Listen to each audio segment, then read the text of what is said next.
Okay, so welcome to the Genesis point. We are about to get your domain from the purchase point straight to being installed as a live WordPress website. So what you can see on my screen right now is Dynadot. Dynadot is who I use to register all my domains with. And just to be proactive and answer the question before it's even asked, you will see me using Dynadot as my registrar, but using a different host to actually host my website on. The reason for that is more often than none, and especially if you're new to this, you will discover it eventually, most relationships with hosts eventually sour. And the last thing you want in that case is to find yourself having a tiff with the people who have control over your domains.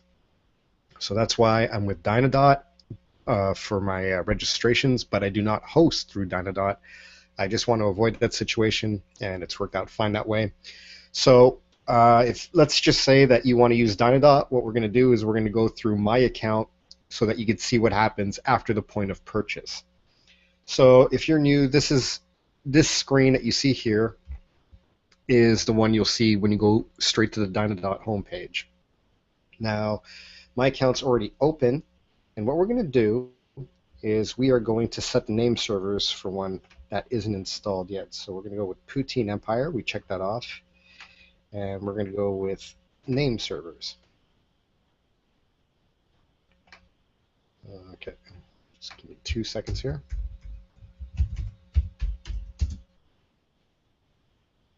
Okay, so we are going to go with the name servers.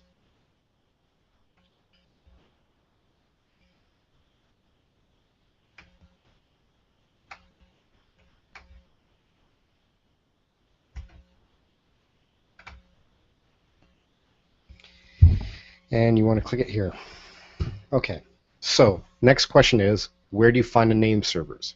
It's easy enough. If you're using a control panel, or the cPanel I should say, so what you're going to do is you're going to go here.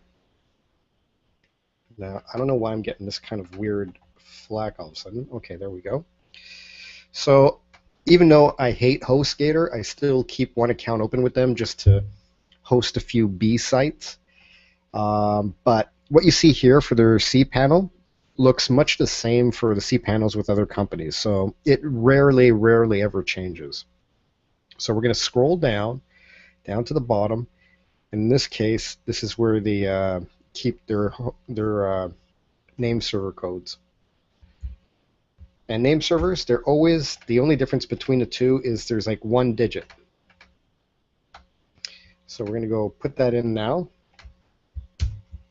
It's the 1. And we're just going to change that 1 digit. And next, we're going to just hit enter. All right, so that domain is now pointing at my HostGator account. So what we have to do now is get ready to prep up the domain for the installation of WordPress. Now, as mentioned before, when you're going into every cPanel, it's pretty much the same. So we are going to go to add-on domains.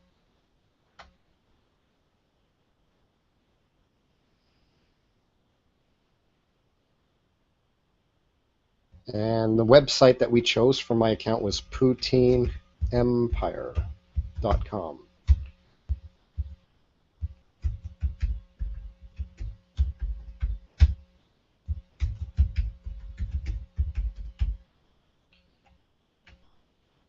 And you add the domain.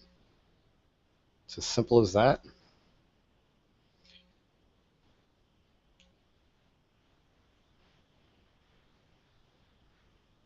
And okay, there we go. So then we click back to home. Then our next move, now that we've got that part of it set up, no thank you. So I'm going to scroll down to the bottom. And we're going to go with quick install. You see it here? Click on that. We're going to choose WordPress. Click on that. Continue. Then we have to scroll down and find the one that we want, which is Poutine Empire. Okay.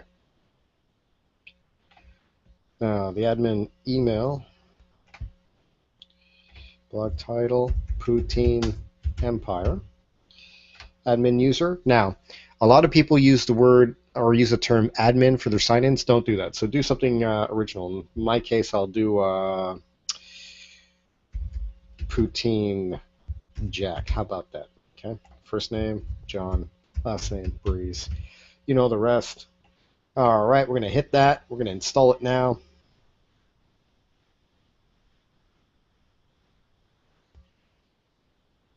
Usually takes just a few seconds. There you go. All right. So there are all your all the stuff you need to know. All right. They will automatically issue you a password. You have the option of keeping the password or changing it once you get on inside the back end. And I will show you how to do all this. But we're going to do it in a second video because you see, this is where you're going to have to be patient. After you go through the process I just went to now, it sometimes takes as much as 20 minutes. Now, it won't necessarily take that long, but it has taken as much as 20 minutes in the past for this new installation to go live. So in the next video, we're going to go into our new live installation and we're going to make a few essential changes that everybody's got to do once they install a new WordPress website.